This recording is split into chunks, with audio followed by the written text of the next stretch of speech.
ধন্যবাদ। প্ৰথমে আপোনালোক ধন্যবাদ জনাইছোঁ আজি এই সংবাদমেলত অহা বাবে।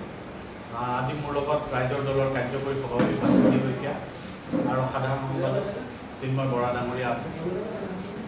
আজি এটা বিশেষ বিষয়ক লৈ এই সংবাদমেলখন আয়োজন কৰা হৈছে। আপোনালোকে দেখিছে যে যোৱা দুদিন ধৰি বিশেষকৈ পঞ্চায়ত নিৰ্বাচন কেন্দ্ৰিক কেইবাটাও বিতৰ্ক কংগ্ৰেছ দলৰ লগত ৰাইজৰ দলৰ বা সংবাদ মাধ্যমত প্ৰকাশ পাইছে। যোৱা 19 তাৰিখে ৰাইজৰ দলৰ সভাপতি অখিল গগৈ ডাঙৰীয়াই সাংবাদিকে যেতিয়া প্ৰশ্ন কৰিছিল তেখেতক, তেতিয়া এটা বাইট দিছিল। বাইটটো দিওঁতে তেখেতে ক্ষোভেৰে যে কাৰণ কিয় ৰাইজৰ দলৰ সভাপতি অখিল গগৈ ডাঙৰীয়াই বিগত সময়ছোৱাত কেইবামাহ ধৰি বাৰম্বাৰ আহ্বান জনাই আহিছিল যে বিজেপিক পৰাভূত কৰিবলৈ হ'লে বিজেপিৰ দৰে বাহুবল ধনবলেৰে বলিয়ান এটা শক্তিক পৰাভূত কৰিবলৈ হ'লে সকলো বিৰোধী শক্তি ঐক্যবদ্ধ হ'ব লাগিব আৰু বিৰোধীৰ যাতে এটাও ভোট বিভাজন নহয় তাৰ বাবে আহ্বান জনাইছিল যে সকলোৱে ঐক্যবদ্ধভাৱে এই পঞ্চায়ত নিৰ্বাচনটোত অৱতীৰ্ণ হয়। কাৰণ 2026 নিৰ্বাচনৰ প্ৰাক মুহূৰ্তত অনুষ্ঠিত হোৱা এই পঞ্চায়ত নিৰ্বাচনটোৰ এটা বিশেষ গুৰুত্ব আছে।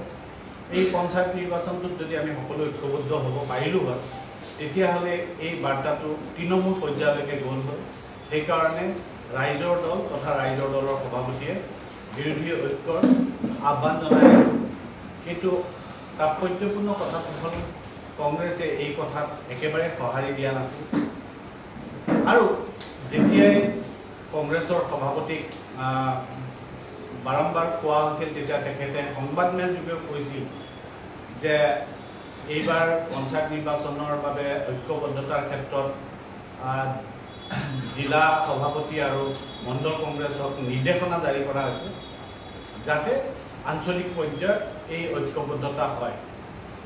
কিন্তু সমগ্ৰ অসমৰ লগতে শিৱসাগৰতো আমি একেই কথা দেখিলোঁ যে শিৱসাগৰৰ নতুন আৰু পুৰণি সমষ্টি পুনৰ নিৰ্ধাৰণৰ পিছত হোৱা সমষ্টি আৰু আগৰ সমষ্টি মিলি 6টা জিলা পৰিষদৰ যি আমাৰ পত্ৰযোগে অখিল গগৈ ডাঙৰীয়া আহ্বান জনাইছিল যে 4টাত ৰাইজৰ দলে নিৰ্বাচনত প্ৰতিনিধিত্ব কৰিবলৈ আগ্ৰহ প্ৰকাশ কৰিছিল আৰু 2টাত কংগ্ৰেছ দলক নিৰ্বাচনত প্ৰতিনিধিত্ব কৰিবলৈ আহ্বান জনাইছিল। কিন্তু তেখেতসকলে কোনো এটা সমষ্টিতে জোট বন্ধনৰ ক্ষেত্ৰত সঁহাৰি নজনালে। কোনো এটা জিলা পৰিষদত সকলো গোটেইকেইটা 6টা জিলা পৰিষদতে কংগ্ৰেছ দলে প্ৰাৰ্থী প্ৰক্ষেপ কৰিলে। আমি অতি আশ্চৰ্য প্ৰকাশ কৰিছোঁ যে কংগ্ৰেছ দলে প্ৰেক্ষাপটত তেওঁলোকে আমাৰ ৰাইজৰ দলৰ বিধায়ক অখিল গগৈ থকাৰ পিছতো তেওঁলোকে 6টা জিলা পৰিষদে প্ৰাৰ্থী প্ৰক্ষেপ কৰিলে। আমাৰ এনেকুৱা এটা অনুভৱ হৈছে যে ৰাইজৰ দলৰ যে যিকোনো প্ৰকাৰে কংগ্ৰেছ দলে বিৰোধী ভোট বিভাজন কৰি অখিল গগৈক ৰাজনৈতিকভাৱে দুৰ্বল কৰিব বিচাৰিছে নেকি, এইটো আমি অনুভৱ কৰিছোঁ। কাৰণ আমি তেওঁলোকক তেখেতসকলেও কয় যে বিৰোধী ভোট বিভাজন হ'ব নালাগে, ঐক্যবদ্ধ হ'ব লাগে। তেনে এটা প্ৰেক্ষাপটত তেখেতসকলে কিয় এনেকুৱা এটা সিদ্ধান্ত লয়? যেতিয়াই ৰাইজৰ দলৰ জিলা নেতৃত্বই কংগ্ৰেছ দলৰ শিৱসাগৰৰ জিলা নেতৃত্বক যোগাযোগ কৰিছিল, তেওঁলোকে বাৰম্বাৰ এই কথাত বিধি পথালি দিছিল আৰু এই ক্ষেত্ৰত বিশেষভাৱে স্থানীয় সাংসদ গৌৰৱ গগৈ আৰু বিৰোধী দলপতি যিগৰাকী দেৱব্ৰত শইকীয়া, তেখেতেও শিৱসাগৰ জিলাক প্ৰতিনিধিত্ব কৰে, তেখেতেও এই ক্ষেত্ৰত বিধি পথালি দিয়া দেখিছোঁ। আৰু সেই ক্ষেত্ৰতে সাংবাদিকে প্ৰশ্ন কৰা অখিল গগৈ ডাঙৰীয়াই এই কথাখিনি ক্ষোভেৰে কৈছিল যে এই ক্ষেত্ৰত জিলা নেতৃবৃন্দ কংগ্ৰেছৰ জিলা নেতৃবৃন্দ যে প্ৰদেশ কংগ্ৰেছৰ নিৰ্দেশনা থকাৰ পিছতো জিলা নেতৃত্বই কোনো সঁহাৰি নিদিলে আৰু একে সময়তে স্থানীয় বিধায়ক স্থানীয় সাংসদ আৰু বিৰোধী দলপতিগৰাকীয়ে এই ক্ষেত্ৰত কোনো সঁহাৰি নজনালে।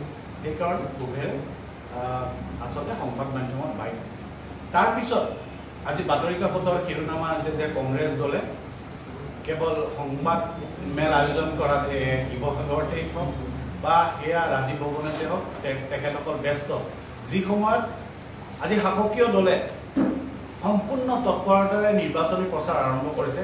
তেনেস্থলত আজি কংগ্ৰেছৰো আক্ৰমণৰ লক্ষ্য হ'ব লাগিছিল শাসকীয় বিজেপি দলটো, কিন্তু আজি তেওঁলোকৰ আক্ৰমণৰ লক্ষ্য হৈছে ৰাইজৰ। এটা কথা আমি উপলব্ধি কৰা উচিত যে অখিল গগৈ ডাঙৰীয়াৰ, গৌৰৱ গগৈ আৰু দেৱব্ৰত শইকীয়াৰ লগত ৰাজনৈতিক প্ৰেক্ষাপটত মতানৈক্য হোৱাটো স্বাভাৱিক। কাৰণ অখিল গগৈ ডাঙৰীয়াই যোৱা ৩টা দশকত যি সংগ্ৰামৰ মাজেৰে, যি তৃণমূল পৰ্যায়ৰ খাটি খোৱা জনগণৰ মাজত থাকি যি প্ৰেক্ষাপটৰ মাজেৰে আহিয়ে আজি অসমৰ ৰাজনীতিৰ এই পৰিস্থিতিত উপনীত হৈছে, তেনে এটা প্ৰেক্ষাপটত আজি দেৱব্ৰত শইকীয়াই হওক বা গৌৰৱ গগৈ ডাঙৰীয়াই হওক, তেখেত দুয়োগৰাকীয়ে হ'ল অসমৰ প্ৰাক্তন মুখ্যমন্ত্ৰীৰ সন্তান। তেখেতসকলৰ যিটো আপব্ৰিঙিং, তেখেতসকলে যি এটা পৰিৱেশত ডাঙৰ হৈছে, আৰু অখিল গগৈ যি ধৰণে খাটি খোৱা এজন কৃষকৰ সন্তান হৈ সংগ্ৰামৰ মাজেৰে আজি এই পৰিস্থিতিলৈকে আহিছে, অসমৰ ৰাজনৈতিক প্ৰেক্ষাপটত এটা গুৰুত্বপূৰ্ণ স্থান দখল কৰিছে। তেনে ক্ষেত্ৰত মতানৈক্য হোৱাটো স্বাভাৱিক। কাৰণ এই কথাটো তেওঁলোকৰ আপব্ৰিঙিঙৰ ডিফাৰেঞ্চ এটা আছে। আজি অখিল গগৈ তৃণমূল কৰ্মী, তৃণমূল পৰ্যায়ৰ খাটি খোৱা মানুহৰ ওচৰত যি দায়বদ্ধ, সেই দায়বদ্ধতা আমি ভাবোঁ যে প্ৰাক্তন মুখ্যমন্ত্ৰীৰ সন্তান হিচাপে তেওঁলোকৰ সেই দায়বদ্ধতা কিমান আছে আমি নাজানো। হ'ব পাৰে যে এগৰাকী অসমৰ ভাৰতবৰ্ষৰ প্ৰাক্তন প্ৰধানমন্ত্ৰী, প্ৰয়াত সন্মানীয় প্ৰাক্তন প্ৰধানমন্ত্ৰী মনমোহন সিঙৰ শোৱনি কোঠাৰ ব্যক্তি হ'ব পাৰে, এগৰাকী ৰাহুল গান্ধীৰ অতি ঘনিষ্ঠ শোৱনি কোঠাৰ ব্যক্তি হ'ব পাৰে। আমি এইটোও জানো যে ৰাইজৰ দলৰ সভাপতি অখিল গগৈ ইমান ডাঙৰ ডাঙৰ মানুহৰ শোৱনি কোঠাৰ বা পাকঘৰৰ সংগী হ'ব নোৱাৰে। অখিল গগৈ যদি সংগী হ'ব লগা হয়, এই খাটি খোৱা, এই তৃণমূল পৰ্যায়ৰ খেতিয়ক জনগণৰ সেই পাকঘৰৰ খৰিত ভাত বন্ধা সেই আই মাতৃসকলৰ লগত বহিব লাগিব। অখিল গগৈ ডাঙৰীয়াই বেলেগ কথা নকওঁ যে ভাস্কৰ বৰাৰ দৰে যি টি প্লেণ্টাৰ, আজি কংগ্ৰেছ দলৰ কোন সমষ্টি আছে তিতাবৰৰ, এই টি প্লেণ্টাৰৰ লগতো অখিল গগৈ একেলগে ভাত খোৱাৰ যোগ্যতা নাই। কাৰণ তেওঁলোক ডাঙৰ মানুহ, যে এটা মৌলিক পাৰ্থক্য আছে।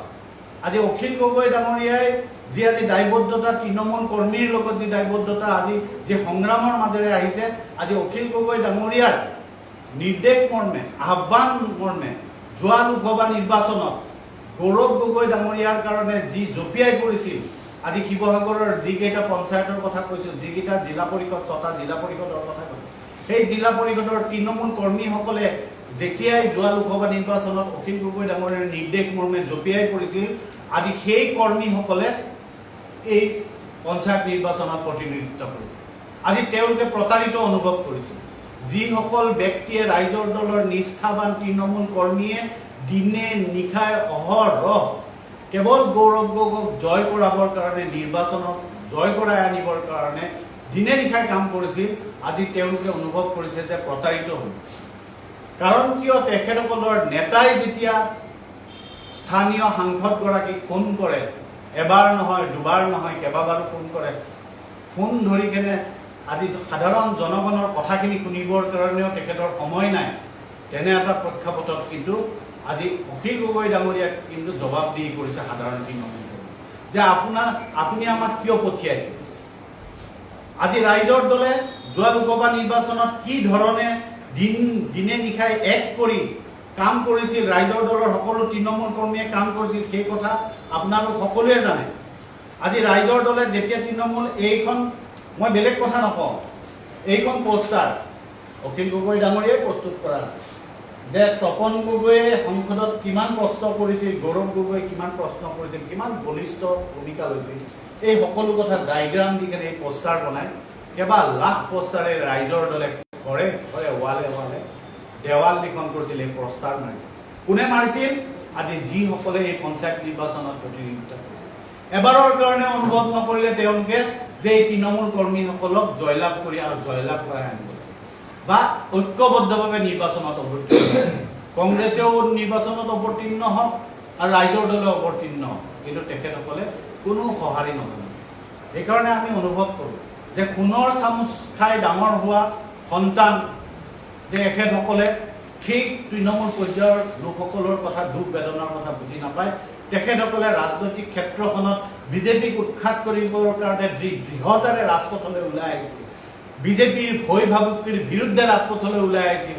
সেইসকল ব্যক্তিক যে সঁহাৰি জনাব লাগে সেই কথা কিন্তু উপলব্ধি নকৰিল। সেইকাৰণেই কৈছোঁ যে এইটো এটা স্বাভাৱিক কথা। অখিল গগৈ ডাঙৰীয়া আৰু দেৱব্ৰত শইকীয়াৰ দৰে ব্যাগুম নেতা, আমাৰ কোনো সন্দেহ নাই যে গৌৰৱ গগৈ, দেৱব্ৰত শইকীয়া তেখেতসকলে সংসদত বলিষ্ঠ ভূমিকা লৈছে, সুবক্তা তেখেতসকলে। এই ক্ষেত্ৰত তেখেতসকলক আমি যথেষ্ট শ্ৰদ্ধা কৰোঁ। কিন্তু এটা কথা স্পষ্ট যে যি মানসিকতা আৰু যি পৰিস্থিতিৰ পৰা আহিছে, এই তিনিগৰাকী ৰাজনৈতিক ব্যক্তি যি পৰিস্থিতিৰ পৰা আহিছে, তেখেতসকলৰ কোনো দুখ নাই যে মুখ্যমন্ত্ৰীৰ সন্তান হোৱাটোৱে তেখেতসকলৰ কাৰণে দুখ নহয়। কিন্তু তেখেতসকলে কিছুমান কথা উপলব্ধি কৰিব নোৱাৰে অখিল গগৈৰ দৰে, যি অখিল গগৈ সংগ্ৰামৰ জৰিয়তে যোৱা ৩০টা দশকত সংগ্ৰামৰ জৰিয়তে আজি এই অৱস্থাত উপনীত হৈছে। আৰু গৌৰৱ গগৈ ডাঙৰীয়া কৈছোঁ যে তেখেতে এবাৰৰ কাৰণে এটা ফোন এগৰাকী এটা আঞ্চলিক ৰাজনৈতিক দলৰ এগৰাকী সভাপতি, এগৰাকী বিধায়ক, এই বিধায়কগৰাকীৰ ফোন ধৰা যে কি বিচাৰিছে, তৃণমূল কৰ্মীয়ে কি বিচাৰিছে, যি তৃণমূল কৰ্মীয়ে গৌৰৱ গগৈক জিকাবৰ পৰা দিনে নিশা এক কৰিছিল, কি বিচাৰে সেই কথাটো শুনাৰ কাৰণেও আজি কিন্তু সময় নাই। আৰু সেইকাৰণে আচলতে আমি সকলোৱে ব্যথিত হৈছোঁ, দুখ পাইছোঁ। আৰু কংগ্ৰেছ দলে কিহৰ স্বাৰ্থত যে ৬টা সমষ্টিত, অসমৰ কথা বাদেই দিলোঁ, বাৰ বাৰ আহ্বান জনাই কিহৰ কাৰণে ৬টা জিলা পৰিষদতে তেখেতসকলে প্ৰাৰ্থী প্ৰক্ষেপ কৰে। তেখেতসকলৰ উদ্দেশ্য একমাত্ৰ অখিল গগৈ ডাঙৰীয়াক ৰাজনৈতিকভাৱে দুৰ্বল কৰাই তেখেতসকলৰ উদ্দেশ্য। আজি বিগত সময়ছোৱাত আপোনালোকে সকলোৱে জানে যে বিধানসভাৰ ভিতৰত হওক, বিধানসভাৰ বাহিৰত হওক, অখিল গগৈ ডাঙৰীয়াই এককভাৱে বিৰোধীৰ ভূমিকা লৈ নেতৃত্ব দি আহিছে। তেনে ক্ষেত্ৰত যদি কংগ্ৰেছে ভাবিছে যে তেওঁলোকে বিৰোধীৰ আসনত থাকিও সেই দায়িত্ব বহন কৰিব পৰা নাই, সেইকাৰণে অখিল গগৈ ডাঙৰীয়াক ৰাজনৈতিকভাৱে নিষেধ কৰিব লাগে, তেতিয়াহ'লে তেখেতসকলে মূৰ্খৰ স্বৰ্গত আছে। কাৰণ সেইটো কেতিয়াও বাস্তৱায়িত নহয়।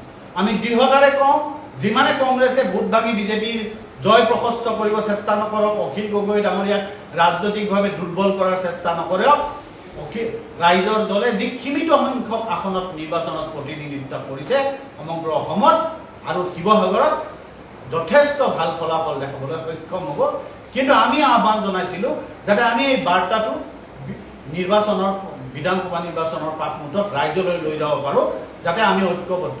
এইটো পাহৰি যোৱা উচিত নহয় কংগ্ৰেছ দলে যে ২০২৪ চনৰ লোকসভা নিৰ্বাচনত ৰাইজৰ দলে এখনো আসনত প্ৰতিনিধিত্ব কৰা নাছিল। কিন্তু তেনে এটা ক্ষেত্ৰত কিন্তু ৰাইজৰ দলৰ সভাপতি আৰু ৰাইজৰ দলৰ নেতৃবৃন্দই, আঞ্চলিক পৰ্যায়ৰ নেতৃবৃন্দই দিনে নিশা এক কৰি কিন্তু জঁপিয়াই পৰিছিল কংগ্ৰেছৰ হৈ। ৰাইজৰ দলে কোনো এইটো যে ৰাইজৰ দলৰ কোনোবা প্ৰাৰ্থী আছে যে সেই প্ৰাৰ্থীৰ হৈ গৌৰৱ গগৈ ডাঙৰীয়া বা ভূপেন বৰা ডাঙৰীয়াই প্ৰচাৰ চলাব লাগিব, সেইকাৰণেই আমি দায়বদ্ধ যে আমিও কংগ্ৰেছৰ হৈ প্ৰচাৰ চলাব লাগিব, সেইকাৰণে প্ৰচাৰ কৰা নাছিল। প্ৰচাৰ কৰিছিল যাতে বিজেপিক দিল্লীৰ পৰা উৎখাত কৰিব পাৰি, আৰু সেইকাৰণে নিস্বাৰ্থভাৱে আমি জঁপিয়াই পৰিছিলোঁ। আৰু তাৰ ফল আজি আমি ভুগিব লগা হৈছে। কংগ্ৰেছ দলে আমাক যি ধৰণে এই ক্ষেত্ৰত আমাক প্ৰতাৰণা কৰিব, কাৰণ আমি প্ৰতাৰণা শব্দটো ব্যৱহাৰ কৰাটো উচিত নহয়। কিন্তু বাৰম্বাৰ যেতিয়া কংগ্ৰেছৰ সভাপতিয়ে কৈছে যে আমি নিৰ্দেশনা জাৰি কৰিছোঁ, আমি জিলা পৰ্যায়ৰ নেতৃবৃন্দক নিৰ্দেশনা জাৰি কৰিছোঁ, মণ্ডল কংগ্ৰেছক নিৰ্দেশনা জাৰি কৰিছোঁ, সেই নিৰ্দেশনা জাৰি কৰাৰ পিছতো কিন্তু তেওঁলোকে যি উভতবোৰে তেওঁলোকে কোনো সঁহাৰি নিদিয়াকৈ তেওঁলোকে ৬টা শিৱসাগৰৰ জিলা পৰিষদতে প্ৰাৰ্থী প্ৰক্ষেপ কৰিলে। ইয়াৰ পৰা স্পষ্ট যে তেওঁলোকৰ উদ্দেশ্য কেৱল অখিল গগৈ ডাঙৰীয়াক ৰাজনৈতিকভাৱে দুৰ্বল কৰা। এটা কথা পাহৰি যোৱা উচিত নহয়, আপোনালোকৰ সংবাদ মাধ্যম প্ৰমাণ আছে, ভূপেন বৰা ডাঙৰীয়া, আন কংগ্ৰেছৰ নেতৃবৃন্দ প্ৰমাণ আছে যে যেতিয়াই ৰাহুল গান্ধীয়ে পদযাত্ৰা কৰিবলৈ অসমলৈকে আহিছিল লোকসভা নিৰ্বাচনৰ কেইবামাহ আগত, তেতিয়া গহপুৰত মই নিজেই উপস্থিত আছিলোঁ। প্ৰথমবাৰৰ বাবে আনুষ্ঠানিকভাৱে ৰাইজৰ দলৰ সভাপতি অখিল গগৈ ডাঙৰীয়াই ৰাহুল গান্ধীক প্ৰস্তাৱ দিছিল, আৰু সেই সভাখনত যেতিয়া অখিল গগৈ ডাঙৰীয়াই প্ৰস্তাৱ দিছিল, তাত লুৰিণজ্যোতি গগৈ ডাঙৰীয়াৰ পৰা, ভূপেন বৰা ডাঙৰীয়াৰ পৰা, মনোৰঞ্জন তালুকদাৰৰ পৰা সকলো বিৰোধী নেতৃবৃন্দ আছিল যে হয় গৌৰৱ গগৈ ডাঙৰীয়া নগাঁৱৰ পৰা সাংসদ হৈ আহিব পাৰিব, কিন্তু বিজেপিক এখন অস্ত্ৰ তুলি দিয়া হ'ব যে সংখ্যালঘুৰ ভোটেৰে গৌৰৱ গগৈ ডাঙৰীয়া জিকিছে, সেইকাৰণে গৌৰৱ গগৈ ডাঙৰীয়াক আপুনি যোৰহাটৰ পৰা নিৰ্বাচনত প্ৰতিনিধিত্ব কৰাব লাগে।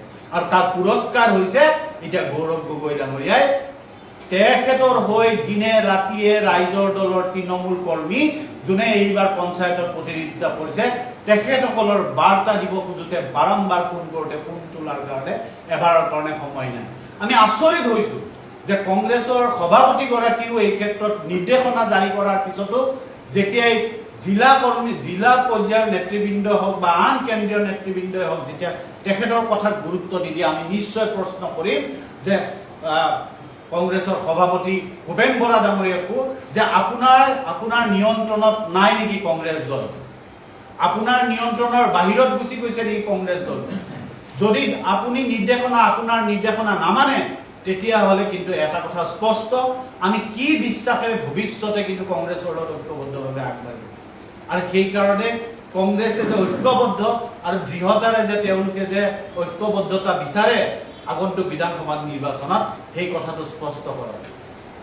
আজি যোৱাকালি আমি দেখিছোঁ তেখেতসকলে সংবাদমেল যোগে কৈছে যে অসমত দ্বিতীয়গৰাকী আজমল সৃষ্টি কৰিব বিচাৰে হিমন্ত বিশ্ব শৰ্মাই, যে যি ধৰণে আজমলে বিজেপিক সহায় কৰিছিল এতিয়া অখিল গগৈ ডাঙৰীয়াক তেখেতসকলে দ্বিতীয়জন আজমল বনাব বিচাৰিছে। ৰাজনৈতিকভাৱে বদৰুদ্দিন আজমল নিধন হোৱাৰ পিছত এতিয়া দ্বিতীয়জন আজমল সৃষ্টি কৰিব। আজি এই সংবাদমেলৰ পৰা প্ৰশ্ন কৰিব বিচাৰিছো কংগ্ৰেছ নেতৃবৃন্দক, আপোনালোকে পাহৰি গ'ল নেকি? আপোনালোকৰ সেই চিঠিবোৰ পাহৰি গ'ল নেকি যে বাৰম্বাৰ আপোনালোকে কিয় অনুৰোধ জনাইছিল ধুবুৰীত যে ৰাইজৰ দলৰ সভাপতিক যে 5খনকৈ 4খনকৈ এটা দিনত ৰাজহুৱা সভাত মুখ্য অতিথি হিচাপে উপস্থিত থাকিব লাগে, নহ'লে বদৰুদ্দিন আজমলক আমি নিৰ্বাচনত পৰাজিত কৰিব নোৱাৰিম। বদৰুদ্দিন আজমলক ৰাজনৈতিকভাৱে নিধন কৰিবৰ কাৰণে কিয় অখিল গগৈৰ প্ৰয়োজন হৈছিল? আজি পাহৰি গ'ল নেকি যে আপোনালোকে সংবাদমেল যোগে এতিয়া আমাৰ ওপৰত আঙুলি টোৱাইছে যে হিমন্ত বিশ্ব শৰ্মাই অখিল গগৈ ডাঙৰীয়াক দ্বিতীয়জন বদৰুদ্দিন সৃষ্টি কৰিব বিচাৰিছে। এটা কথা মনত ৰখা উচিত যে অসমত যদি অসমৰ মূল ভোটা যিগৰাকী মূল সাম্প্ৰদায়িক ব্যক্তি হিমন্ত বিশ্ব শৰ্মা, সেই হিমন্ত বিশ্ব শৰ্মাৰ জন্ম কিন্তু এই কংগ্ৰেছৰ কোলাতে লালিত পালিত হৈ জন্ম হৈছে। এই কথা পাহৰি যোৱাটো উচিত নহয়। কংগ্ৰেছ দলে পাহৰি যোৱা উচিত নহয় যে 2021 চনৰ বিধানসভা নিৰ্বাচনৰ প্ৰাক মুহূৰ্তত অখিল গগৈ ডাঙৰীয়াই এখন পত্ৰ দিছিল। সেই পত্ৰখনত কৈছিল যে বিজেপিৰ দৰে সাম্প্ৰদায়িক শক্তিক পৰাভূত কৰিবলৈ হলে আন এটা সাম্প্ৰদায়িক শক্তি UDFৰ বুকুচাত উঠি আমি বিজেপিক পৰাভূত কৰিব নোৱাৰো। সেইকাৰণে UDFক বাদ দি সকলো বিৰোধী ঐক্যবদ্ধ হ'ব লাগে, আমিও কংগ্ৰেছৰ লগত লগ লাগি নিৰ্বাচনত প্ৰতিনিধিত্ব কৰিব বিচাৰো। কিন্তু সেই কথাই পিছত প্ৰমাণ হৈ গ'ল। কংগ্ৰেছে স্বীকাৰ কৰিলে যেতিয়া কংগ্ৰেছে UDFক ক'লে যে সাম্প্ৰদায়িক শক্তি বিজেপিৰ হৈ কাম কৰিছে। কংগ্ৰেছে যোৱাকালিও কৈছে যে আজমল বিজেপিৰ বি টিম আছিল। আৰু সেই কথা কিন্তু আমি যেতিয়াই UDFক বদৰুদ্দিন আজমলক কংগ্ৰেছে 2021 বুকুচাত বহাই লৈছিল, আকৌ UDFক শেষ হৈ যোৱা এটা ৰাজনৈতিক দলক পুনৰ জীয়াই তুলিছিল, তেতিয়া কিন্তু অখিল গগৈ ডাঙৰীয়াই এই কথা বাৰম্বাৰ স্পষ্ট কৰি দিছিল, সেই কথা কিন্তু উপলব্ধি নকৰিল। সেইকাৰণে আমি অতি দুখেৰে আৰু ক্ষোভেৰে বেদনাৰে এটা কথা কওঁ যে কংগ্ৰেছ দলে যদি সঁচা অৰ্থত সাম্প্ৰদায়িক শক্তিৰ বিৰুদ্ধে যুদ্ধ কৰিবলৈ আছে তেতিয়াহ'লে অখিল গগৈক বাদ দি কেতিয়াও হ'ব নোৱাৰে। যি অখিল গগৈ বলিষ্ঠভাৱে ৰাইজৰ দল গঠন হোৱাৰ দিনৰ পৰাই বলিষ্ঠভাৱে কৈ আহিছিল যে বিজেপি আৰু UDFৰ দৰে সাম্প্ৰদায়িক শক্তিৰ বিৰুদ্ধে ঐক্যবদ্ধভাৱে আগবাঢ়িব। সেইকাৰণে এটা কথা আপোনালোকক পুনৰবাৰ কৈছোঁ যে কংগ্ৰেছ দলে যিবোৰ অভিযোগ কৰিছে, কালি কংগ্ৰেছৰ জিলা নেতৃত্বই কৈছে যে নমিনেশ্যন দিয়াৰ পিছত অখিল গগৈ ডাঙৰীয়াই যোৱা 16 তাৰিখে এখন পত্ৰ দিছে। মই শ্ৰদ্ধাৰ ডক্টৰ হীৰেণ গোহাঁই ছাৰে মই এখন পত্ৰ দিছিলোঁ কংগ্ৰেছ দলৰ সভাপতিক 8 তাৰিখে, আৰু কংগ্ৰেছ দলৰ ৰাজীৱ ভৱনত এইখন 9 তাৰিখে ৰিচিভ কৰি অনা হৈছে। এই পত্ৰখনত স্পষ্টভাৱে মই ভূপেন বৰা ডাঙৰীয়াক কৈছিলোঁ যে আপুনি এটা নিৰ্দেশনা জাৰি কৰিছিল জিলা নেতৃবৃন্দ কংগ্ৰেছৰ যে ঐক্যবদ্ধ হ'ব লাগে। মই এখন জিলা নাম নকওঁ, ইয়াতে মই স্পষ্টভাৱে লিখিছোঁ, এখন জিলাৰ কংগ্ৰেছৰ সভাপতিক আৰু এখন জিলাৰ কংগ্ৰেছৰ সভাপতিৰ বক্তব্য মই কংগ্ৰেছৰ সভাপতি ভূপেন ডাঙৰীয়াক কৈছিলোঁ। এই পত্ৰটো মই লিখিছোঁ যে সভাপতিগৰাকীক মই ফোন কৰিলোঁ, 19খন জিলা পৰিষদ আছে, আমি কৈছিলোঁ এখন জিলা পৰিষদত আমি প্ৰাৰ্থী আগবঢ়াম। তেতিয়া জিলা পৰিষদ কংগ্ৰেছৰ জিলা সভাপতিগৰাকীয়ে কৈছিল যে ঠিক আছে আমি তেওঁক প্ৰাৰ্থী দিম, কিন্তু কংগ্ৰেছৰ চিহ্নত নিৰ্বাচনত প্ৰতিনিধিত্ব কৰিব লাগিব। অতি দুখেৰে কৈছিলোঁ যে এটা আঞ্চলিক ৰাজনৈতিক দল আমি আমাৰ আদৰ্শত অটুট আছোঁ। আজি কংগ্ৰেছ দল এটা ৰাষ্ট্ৰীয় দল, তেওঁলোকৰ লগত আমাৰ আদৰ্শগত পাৰ্থক্য আছে, আৰু আদৰ্শগত পাৰ্থক্য থকাৰ পিছতো আমি ঐক্যবদ্ধতাৰ কথা কৈছিলোঁ, আমি একেলগে যুঁজিম বুলি কৈছিলোঁ, কাৰণ বিজেপিক পৰাভূত কৰিব লাগিব। বিজেপিক যদি আমি পৰাভূত কৰিব নোৱাৰোঁ তেতিয়াহ'লে আমাৰ মৌলিক অধিকাৰ সৰ্ব কৰা হ'ব, আমাৰ মুক্ত কণ্ঠ কাঢ়ি লোৱা হ'ব, আমাৰ ভাষা কাঢ়ি লোৱা হ'ব, আমাৰ সংস্কৃতি কাঢ়ি লোৱা হ'ব, আমাৰ বাক স্বাধীনতা কাঢ়ি লোৱা হ'ব। সেইকাৰণে আমি ঐক্যবদ্ধ হ'ব বিচাৰোঁ। কিন্তু আমি মেৰুদণ্ড চিধা হৈ কেনে আমি মেৰুদণ্ড থিয় কৰি আমি আঞ্চলিক ৰাজনীতি কৰিম, এই কথা স্পষ্ট কৰিছোঁ যে আমি যেতিয়া ঐক্যবদ্ধতাৰ আহ্বান জনাম, আমি যেতিয়া পত্ৰ দিম, তেতিয়া কোনোৱে যাতে এই কথা সাহস নকৰে যে আমাৰ প্ৰাৰ্থীক কংগ্ৰেছৰ চিহ্নত নিৰ্বাচনত প্ৰতিনিধিত্ব কৰিব। আমি ৰাইজৰ দলে অসমৰ জাতীয় সমস্যাৰ ক্ষেত্ৰত, মৌলিক সমস্যাৰ ক্ষেত্ৰত, জাতীয় প্ৰশ্নৰ ক্ষেত্ৰত কেতিয়াও আপোচ নকৰোঁ। এটা কথা মনত ৰাখিব, যেতিয়াই অসম আন্দোলন হৈছিল, এই অসম আন্দোলনতো কিন্তু আঞ্চলিক শক্তিয়ে ৰাষ্ট্ৰীয় শক্তিৰ বিৰুদ্ধে যুঁজ দিছিল আৰু জয়লাভ কৰিছিল, আৰু সেই আঞ্চলিক শক্তিয়ে এতিয়া নেমুৰ পেলাই দিয়াৰ কাৰণে সেই আঞ্চলিক শক্তি নিঃশেষ হৈ গ'ল। সেই আঞ্চলিক শক্তি হৈ গ'ল অসম গণ পৰিষদ। যেতিয়া আন এটা ৰাষ্ট্ৰীয় শক্তি বিজেপিৰ দৰে এটা ফেচিষ্ট ৰাষ্ট্ৰীয় শক্তিক যেতিয়া প্ৰত্যাহ্বান জনোৱা হৈছিল, আটাইতকৈ বৃহৎ প্ৰত্যাহ্বান, সেই প্ৰত্যাহ্বান 2019 চনৰ কা আন্দোলনৰ সময়ত সেই প্ৰত্যাহ্বান জনাইছিল আঞ্চলিক নেতৃবৃন্দই, আৰু সেই নেতাগৰাকী আছিল অখিল গগৈ। আন বহুতো নেতাই প্ৰত্যাহ্বান জনাইছিল, তাৰ ভিতৰত কিন্তু মূল নেতৃত্ব দিছিল অখিল গগৈ, আৰু অখিল গগৈক একমাত্ৰ মেৰুদণ্ড চিধা কৰি আজি সেই কা আন্দোলনৰ কা আইনৰ বিৰুদ্ধে ৰাজপথত নামিছিল। তাৰ কাৰণে এই যি ৰাষ্ট্ৰীয় শক্তি, এই ফেচিষ্ট বিজেপিয়ে তেখেতক প্ৰায় 2 বছৰ কাল জেলত ভৰাই থৈছিল।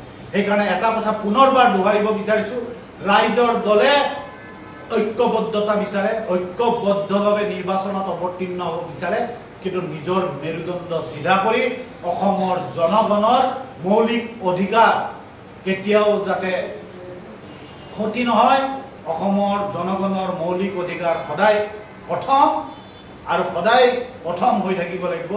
এই কথাৰ ভিত্তিতহে কমন মিনিমাম প্ৰগ্ৰেমৰ ভিত্তিতহে আমি সদায় কৈ আহিছোঁ যে এই ঐক্যবদ্ধতা হ'ব লাগিব। কিন্তু এই বিধানসভাৰ নিৰ্বাচনৰ প্ৰাক মুহূৰ্তত এতিয়া কংগ্ৰেছ দলে যি ধৰণৰ এটা আচৰণ দেখুৱালে, আমি আশ্চৰ্য প্ৰকাশ কৰিছোঁ। এই আচৰণ বিশেষকৈ আমি দুখ পাইছোঁ যেতিয়া গৌৰৱ গগৈ ডাঙৰীয়াৰ দৰে নেতাই এবাৰৰ কাৰণে ফোন এটাও ধৰিবৰ কাৰণে সময় নাই। কিন্তু স্বাভাৱিক কথা ইতিমধ্যে কৈছোঁ, তেখেত হ'ল অসমৰ প্ৰাক্তন মুখ্যমন্ত্ৰীৰ পুত্ৰ, সোণৰ চামুচি, তেখেত বলিষ্ঠ নেতা, তেখেতৰ ভূমিকাক আমি সন্মান জনাওঁ।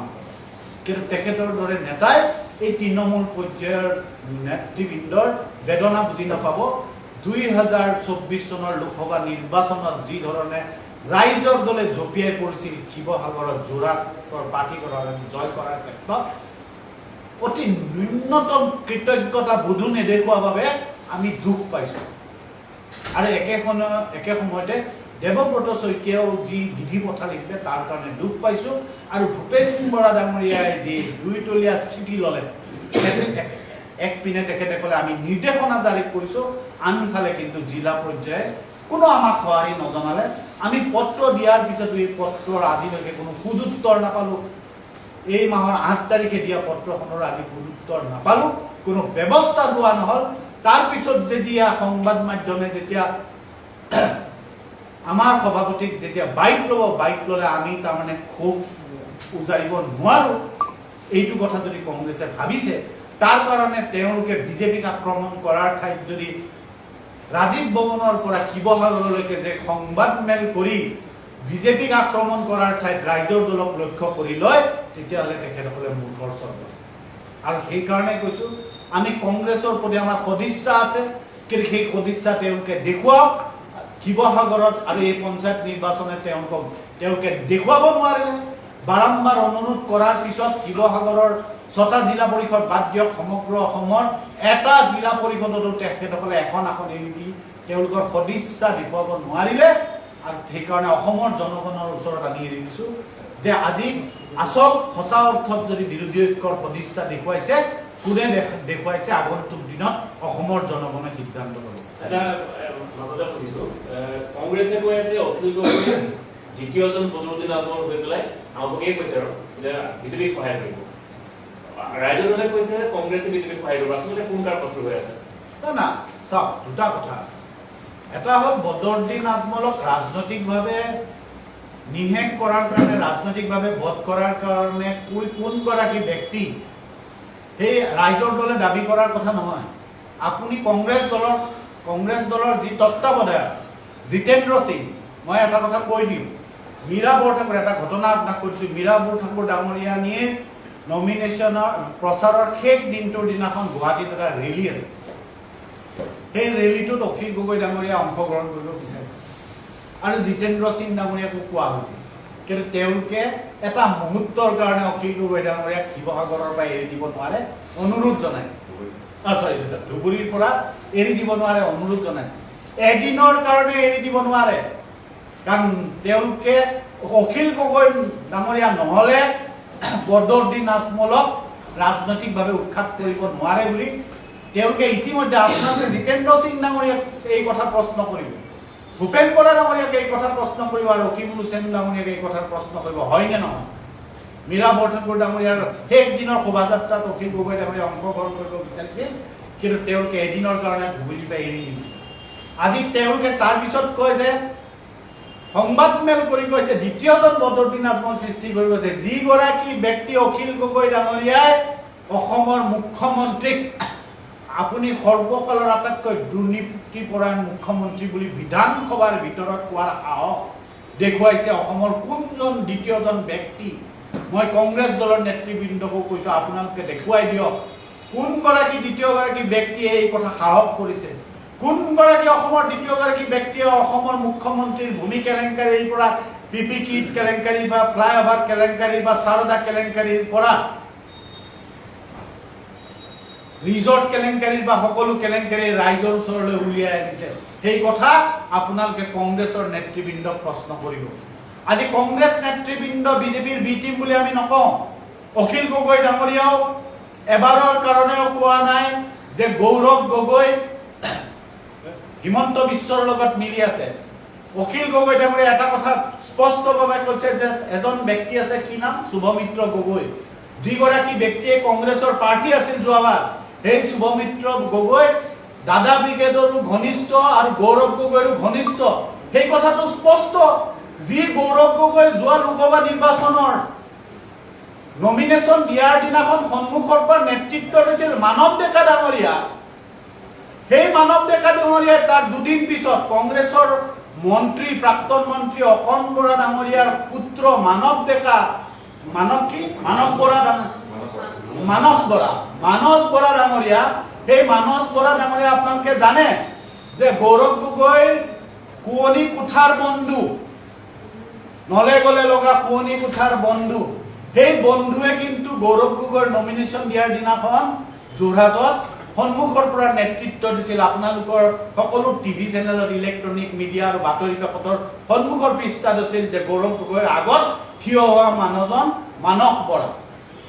সেই মানস বৰাই তাৰ দুদিন পিছত বিজেপিত যোগদান কৰিলে। কোন মানুহ? তেওঁ দাদা ব্ৰিগেডৰ মানুহ হৈ গৌৰৱ গগৈৰ লগত আছিল না নাই? তেনে ক্ষেত্ৰত আমাৰ সভাপতিয়ে প্ৰশ্ন কৰিব পাৰে না নাই যে এই শুভমিত্ৰ গগৈ দাদা ব্ৰিগেডৰ মানুহজনো গৌৰৱ গগৈৰ লগত আছে? সেই প্ৰশ্ন কৰিলে যদি গৌৰৱ গগৈ কোৱা হয় অখিল গগৈ হিমন্ত বিশ্ব শৰ্মাৰ মানুহ, তেতিয়াহ'লে ভুল বাৰ্তা। এই ৰাজনৈতিক গিমিক কৰা হৈছে। এই ৰাজনৈতিক গিমিক নকৰিব, কাৰণ ইয়াৰ প্ৰমাণ আছে আৰু এই প্ৰমাণ মই কৈ দিলো ইতিমধ্যে। সেইকাৰণে কৈছো এটা কথা স্পষ্ট, আমি কেতিয়াও নকওঁ কংগ্ৰেছক বিজেপিৰ বি টিম বুলি।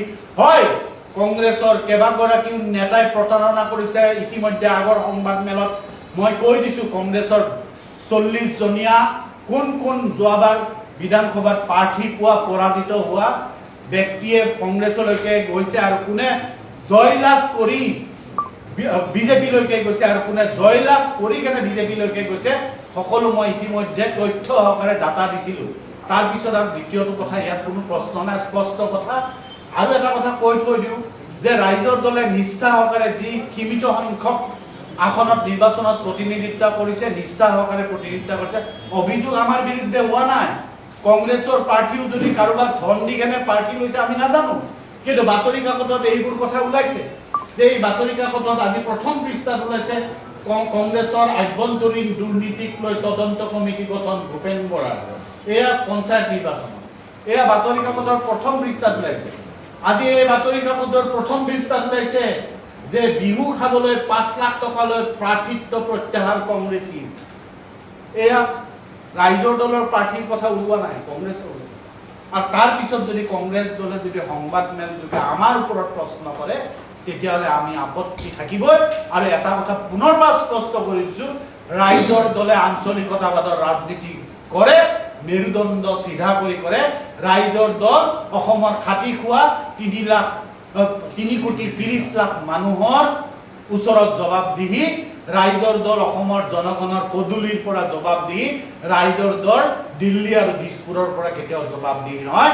ৰাইজৰ দলে অসমৰ সাধাৰণ জনগণৰ অসমৰ মৌলিক প্ৰশ্নত কেতিয়াও আপোচ নকৰে। ৰাইজৰ দলে মেৰুদণ্ড চিধা কৰি ঐক্যবদ্ধতা ৰাজনীতি কৰিব। ধন্যবাদ।